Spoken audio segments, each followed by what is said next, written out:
Olá, tudo bem? A partir de agora, nós vamos falar sobre as fissuras de retração do concreto. E nesta aula, vamos falar exatamente da fissura de retração plástica do concreto. Por quê? Porque é importante a gente entender as fissuras para a gente começar a entender o que nós temos que modificar na execução do nosso concreto, principalmente na cura, para que a gente possa ter uma qualidade muito maior das nossas estruturas, consequentemente, durabilidade, ok? Agora veja, antes de começar a falar sobre a fissura de retração plástica, vamos fazer a seguinte pergunta: por que o concreto fissura? Então veja, a resposta para essa pergunta é simplesmente por um único motivo. Então as fissuras no concreto ocorrem por um motivo e apenas um.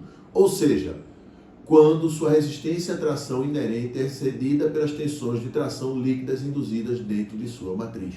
Então veja, você tem um concreto e ele sofre algum esforço de alguma forma, quer seja interno, quer seja externo, que supera a resistência à tração. A resposta é o quê? Uma fissura. Então você começa a aparecer as fissuras.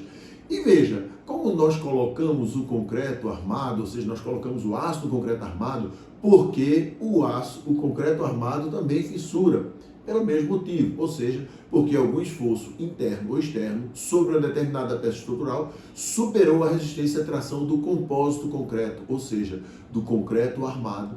Então veja, se superou a resistência à tração, quer seja armado ou não, quer seja protendido, vai aparecer a famosa fissura, ok? Agora vamos lá. Fissuras de retração plástica. Então veja, as fissuras de retração plástica ocorrem quando a taxa de evaporação da umidade da superfície excede a taxa de exudação. Veja, nós temos um concreto. Então o que acontece? Esse concreto, você lança o concreto, começa a ter exudação. A água vai subir e ela forma uma película na superfície do concreto que você concretou, ok? Agora, vai ter evaporação, sempre vai ter evaporação para o meio ambiente. Então, essa evaporação, quando ela não é maior do que a taxa de exudação, você vê que vai ter aquela água. Agora, se ela for, a depender das condições climáticas, se ela for muito grande, você pode perder a exudação e também ainda evaporar a água do seu concreto. E quando você evaporar a água do seu concreto, você sabe que você vai deixar um concreto onde os cimentos vão reagir menos. Então, não vai ter aquela resistência do corpo de prova que está lá no laboratório, tá? Agora, veja. Você vai ter na camada superficial, né, que perdeu água, vai ter uma retração. Mas só que abaixo dela você tem uma camada estável, que não perde água. Então você tem uma zona de transição que restringe a movimentação. Ou seja, a parte mais abaixo vai estar como se ela tivesse, vamos supor assim, aderida na parte estável. Não é esse o caso, mas ela está tendo uma contenção da parte estável, e a parte superior não. Então, quando ele quer retrair, o que acontece? Ele vai retrair, vai superar a resistência à tração do concreto, e quando ele supera a resistência à tração do concreto, o que acontece? As famosas fissuras.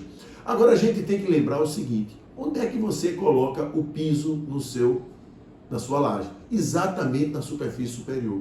Então, muitas vezes a gente não entende por que é que está tendo desplacamento de cerâmica. A gente pensa, não, é argamassa mal utilizada, passou do tempo em aberto, a expansão foi muito grande, o trabalho... Muitas vezes também você não tem aquela superfície de aderência perfeita, porque o seu concreto perdeu muita água para o meio ambiente. Então você percebe que às vezes, quando a gente tem algumas patologias, vamos dizer, uns problemas nas nossas estruturas, fica difícil a gente entender. Porque como é que uma pessoa lá na frente vai perceber se foi simplesmente porque teve muita evaporação naquele seu concreto no lançamento, né? Então teve muita retração, o concreto não ficou tão forte. Então veja como é difícil, depois fica difícil. Então o que a gente tem que fazer? Entender os problemas para que a gente possa prevenir na execução, ok? E além disso, você pode ser um piso industrial, onde vão passar as famosas empilhadeiras. Também não se entende por que tem tanto pavimento com desgaste precoce. Ou também até mesmo uma rodoviária ou um pátio de estacionamento, caminhões, carros, que você vai percebendo que o atrito vai desgastando cada vez mais esse concreto.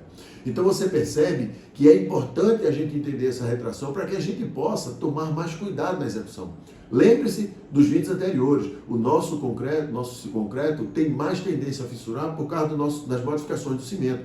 Se você não assistiu às modificações do cimento, assista as 2 aulas anteriores para você entender. Então percebe que tudo está ligado. Então quando você vai entendendo o cimento, você vai caminhando para que você possa, com esse conhecimento, cada vez mais melhorar a execução das suas estruturas, que é o mais importante. Depois de remediar é muito mais caro, tá? Agora veja, o que influencia a taxa de evaporação? 4 motivos principais. Primeiro, temperatura ambiente. Então veja, o aumento da temperatura faz com que as moléculas de água se quebrem, fazendo-as se transformarem em gás, ou seja, evaporação. Também faz com que as moléculas de água ganhem mais energia, passando a se movimentarem mais rápido, consequentemente evaporando mais rápido. Então você veja que o calor, o frio, muda totalmente a evaporação do seu concreto.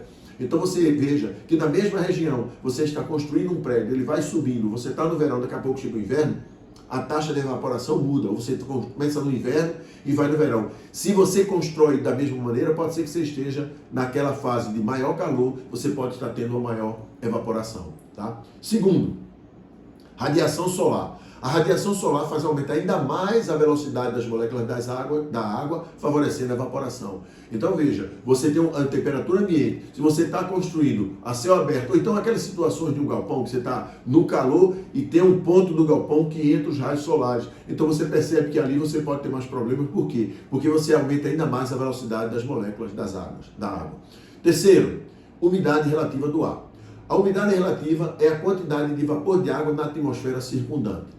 Quanto mais alta a umidade do ar, mais difícil é a evaporação da água do concreto, porque o ar tem menos espaço para ser preenchido com vapor de água. Então você percebe que aquele negócio da umidade, 80% é uma umidade muito boa para o concreto, mas você tem lugares que tem 12% de umidade, 15% de umidade, 30%, 40%, 60%, tá? Por quê? Quanto mais baixa a umidade do ar, mais fácil a evaporação da água do concreto, porque o ar tem mais espaço para ser preenchido com vapor d'água. Então você veja como é importante a gente entender estes processos para a gente começar a se preocupar. E por último, velocidade do vento. O que é que o vento faz? Quando o vento sopra, remove as partículas de água do ar, que estão no ar. Com isso, a umidade da região do concreto é reduzida, o que permite que mais moléculas de água do concreto possam se dispersar no ar. Ou seja, imagine aqui que eu tenho uma umidade de 80%, vamos supor, e tem um vento forte, ele começa a tirar as moléculas de ar daqui, de água. Então o que acontece? Você vai baixar essa a quantidade de vapor que está aqui, ou seja, você vai baixar a umidade relativa e você vê lá na televisão que está 80%, mas no seu concreto não está 80%. Então tem que ter muito cuidado com isso. O vento também pode alterar a pressão do vapor, movendo o ar rapidamente, fazendo com que se expanda. Este processo cria mais espaço para o vapor de água e a evaporação continuará a ocorrer enquanto o vento estiver soprando. Então você percebe que quando você pega uma roupa e você bota no corredor que ele é muito ventilado, você seca muito mais, porque o gradiente vai ficar maior. Ou seja, você tem uma roupa que tem muita umidade, o ar é varrido, ou seja, você tira aquele vapor d'água, então facilita para você secar a sua roupa. Claro, se você está no sol e no vento, você percebe que vai ser muito mais rápido fazer secar a roupa. Se você tiver sol e não tiver vento, vai ser menos rápido secar a sua roupa, ok? Agora me diga uma coisa, como elas atuam em conjunto? Como é que, porque veja, o vento faz isso, a umidade faz aquilo, a radiação do sol faz isso, a temperatura faz aquilo outro, mas como é que elas atuam em conjunto?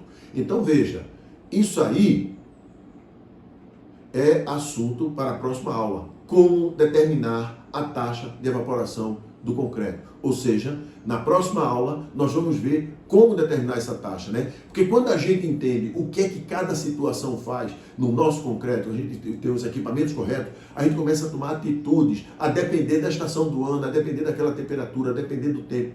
Não é aleatório. Então a gente tem que entender que o concreto ele é uma ciência e ele é altamente influenciado pelo meio. Então, se você varia, se você constrói no Rio Grande do Sul a 5 graus e a sua equipe está construindo lá em Manaus a 35, com a umidades totalmente diferentes, você sabe que se você fizer a mesma coisa aqui, em alguns lugares você vai ter problema. Então, muito cuidado com a gente generaliza, que a gente faz tudo da mesma forma.